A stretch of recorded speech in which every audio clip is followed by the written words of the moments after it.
So today is day 12, and I think it's maybe day 4 at least for me in California. And so interestingly, yesterday after I did the my meditation and the video about allowing the itch to be there without scratching, and literally the itch in my eye that I allowed to be there, and kind of that metaphor for allowing that discomfort of the desire to eat food or the desire to binge.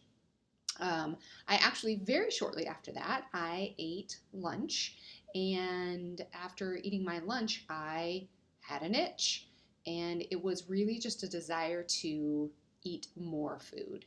And I ended up eating more food. It wasn't sugar and flour. I wouldn't call it a binge, but I would call it more almost binge-like behavior where I was eating a bit more than usual, and kind of eating from um, I don't know, eating from a sense of really like feeling like I was kind of hiding it or wanting to eat more.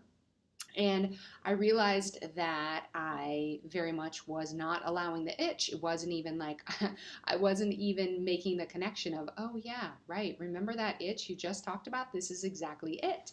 And, I think the really great thing is that I can see how we have this tool that we call being the watcher, which is being able to see your thoughts and see what's happening as opposed to being at the effect of them. So you can actually look back and kind of see what was happening rather than kind of being so caught up in your emotions or so caught up in your mind, that chatter that's happening in your mind, you don't even realize. Like all of a sudden, you're just like, I don't know what happened. I was just eating the food. And when you're in that watcher state, you can say, wow, I could actually see my brain kind of going to this place and telling me these things.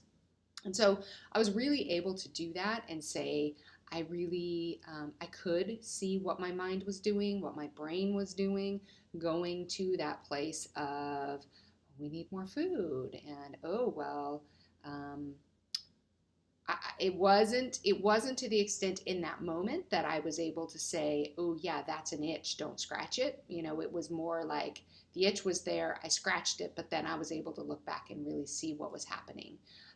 The magic is that I didn't allow it to keep going. I ate a few things, and then I really did sit with the discomfort of wanting to eat more, and then it was gone. And then I was able to look back and be like, oh wow, what happened there? And I think the key to for me is, in the past I would have judged myself for doing that, judged myself for eating more food, really beat myself up, which would have led me to eat even more food and really turned into a full on binge. And that did not happen. So that's great. I can really say, okay, what did I learn from that? What was happening? What was my, brain trying to protect me from? We talk a lot about the motivational triad, where the brain is really motivated by three things, and that is seeking pleasure, avoiding pain, and using as little energy as possible.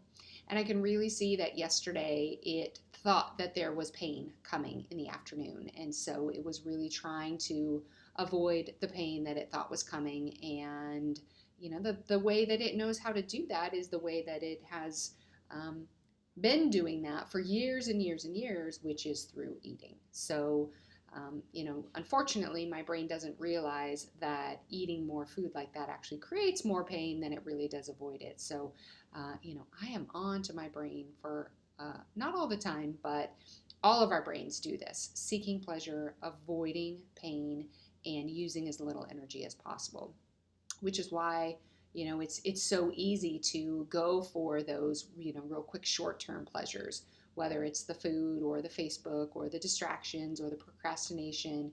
It's that short-term pleasure that we get, and in turn we don't have to do the things that are going to take more energy or might potentially seem to be threatening or difficult to our brains. So anyway, that happened yesterday. And but it was a good experience, a learning experience. I've really been able to kind of watch my mind, kind of process through that, and see what was happening there, but really just observe it and learn from it. So that's the biggest thing I can ask for. I can't ask, for perfection because it's not possible, and I just don't even want to be perfect anymore, even though I used to.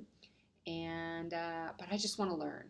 I just want to continually learn from myself, learn from my mistakes, learn from others, and just do everything that I can to um, gosh, just really accept all of me. And that includes the part of me that makes mistakes, the part of me that eats more food than I want to, the part of me that, is trying to stay safe.